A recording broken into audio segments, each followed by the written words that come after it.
seperti biasa, sambil kita nungguin Gania makan es krim, kita baca kisah 25 Nabi dan Rasul. Kalau kemarin Nabi Adam sudah, Nabi Idris sudah, sekarang kita Nabi Nuh. Nabi Nuh alaihi salam. Putranya dan istrinya yang durhaka kepada Allah. Masukin. Nabi Nuh diutus oleh Allah untuk memperbaiki akhlak kaumnya yang sangat rusak, sehingga perilaku dan perbuatan mereka mirip seperti binatang. Hal ini disebabkan karena mereka tidak mau patuh terhadap ajaran agama. Pada awalnya, Nabi Nuh disukai kaumnya karena budi pekerti yang baik. Ia sangat peduli terhadap orang fakir, miskin. Namun, setelah Nabi Nuh mulai mengajak kaumnya untuk menyembah kepada Allah dan meninggalkan menyembah berhala karena berhala tersebut tidak bisa berbuat apa-apa. Wahai kaumku, kembalilah kalian ke jalan yang lurus. Subhanallah, sembahlah Allah karena Allah Tuhan yang patut disembah. Mohon ampunlah kepadanya, niscaya Allah akan memberikan rezeki yang melimpah, ucap Nabi Nuh. Para pemuka kaum tidak senang terhadap ucapan Nabi Nuh. Ia menjawab dengan sinis, "Wahai Nuh, dapatkah kau membuktikan jika kamu utusan Allah untuk meluruskan jalan kami, sedangkan kamu sendiri tidak mempunyai kelebihan yang istimewa dari kami?" Ucap kaum pemukanya ya. Setelah berbicara seperti itu, mereka meninggalkan Nabi Nuh.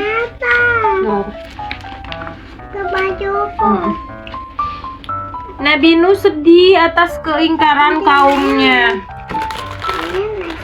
Dicuci baju yang nyai kau. Iya, dicuci. Terima kasih, Pak. Sama-sama. Tidak hanya itu, ia pun menangis karena istri dan anaknya kanan tidak mau beriman kepada Allah. Jadi istri sama anaknya Nabi Nuh tuh nggak mau diajak beriman kepada Allah tuh nggak mau. Durhaka sekali ya mereka ya. Wahai ayah, janganlah engkau melarang kami untuk menyembah berhala-berhala itu, karena berhala-berhala itu mendatangkan rezeki kepada kami, ucap Kanan. Nabi Nuh menjawab perkataan anaknya, "Wahai anakku, engkau salah. Berhala-berhala itu tidak bisa mendatangkan rezeki kepada kalian. Allah yang memberikan rezeki kepada kita semua. Oleh karena itu, Allah Tuhan yang harus kita sembah." Istri Nabi Nuh berkata, "Sudahlah Kanan, jangan dengarkan perkataan bapakmu yang sudah mulai pikun." Kanan bersama ibunya meninggalkan Nabi Nuh. Nabi Nuh hanya bisa berdoa kepada Allah semoga Allah memberikan hidayah kepada istri dan anaknya. Semakin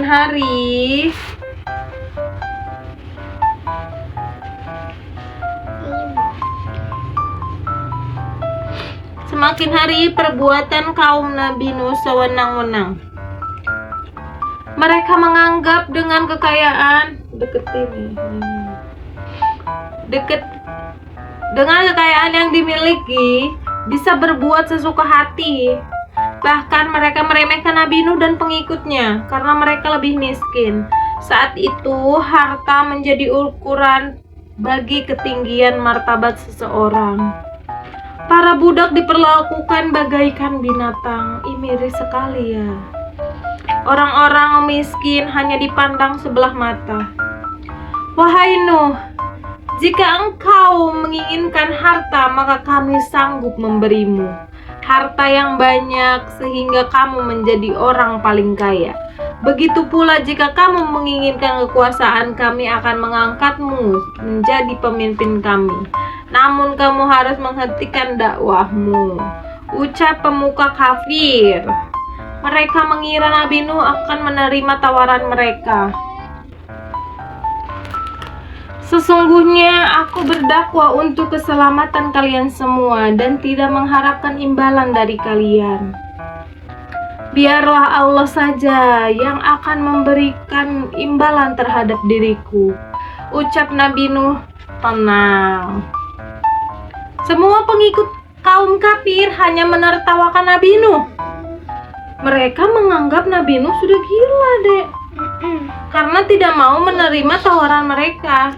Tidak hanya itu, mereka meludahi muka Nabi Nuh lalu pergi begitu saja. Ya Allah, sungguh-sungguh biadab. Iya nggak sih, Dek? Iya. Setelah dirasakan umatnya tidak mau lagi diajak pada kebenaran, selama ratusan tahun Nabi Nuh berdakwah, namun hanya sedikit sekali yang mau beriman kepada Allah. Maka Nabi Nuh berdoa kepada Allah, "Ya Tuhanku, tolonglah aku karena mereka mendustakan aku." Allah menyuruh Nabi Nuh untuk membuat perahu karena Allah bermaksud menenggelamkan semua kaum yang durhaka itu. Nabi Nuh dan pengikutnya mulai membuat perahu yang dibimbing buat perahu dan dibantu oleh para malaikat.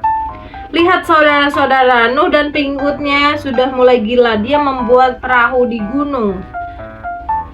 Hendak di manakah dia ingin berlayar, sedangkan sekarang bukan musim penghujan, ucap seorang pemuka kaum kafir yang melihat kegiatan Nabi Nuh.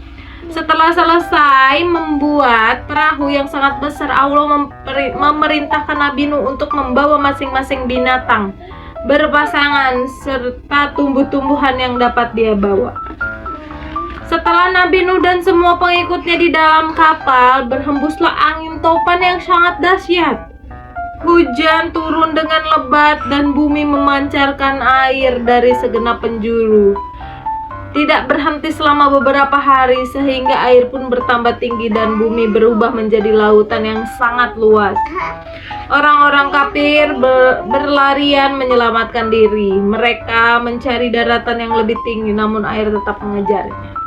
Nabi Nuh melihat anaknya kanan yang hampir tenggelam, maka Nabi Nuh memanggilnya, "Wahai anakku, naiklah ke kapal bersama kami. Jangan engkau menjadi orang kafir yang ingkar kepada Allah." Kanan tidak menghiraukan ajaran ayahnya. Ia terus berusaha berlari menuju puncak pegunungan. Namun air bah segera menenggelamkannya, sehingga semua orang kafir tenggelam. Allah memerintahkan langit untuk berhenti menurunkan hujan dan menyuruh bumi untuk menelan kembali airnya. Maka surutlah banjir itu. Kapal Nabi Nuh terdampar di Gunung Judi. Orang-orang yang bersyukur kepada Allah karena telah menyelamatkan mereka.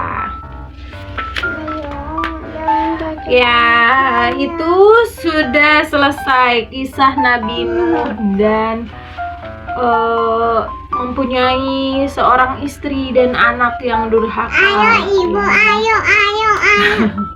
Oke, sekian cerita Nabi Nuh hari ini.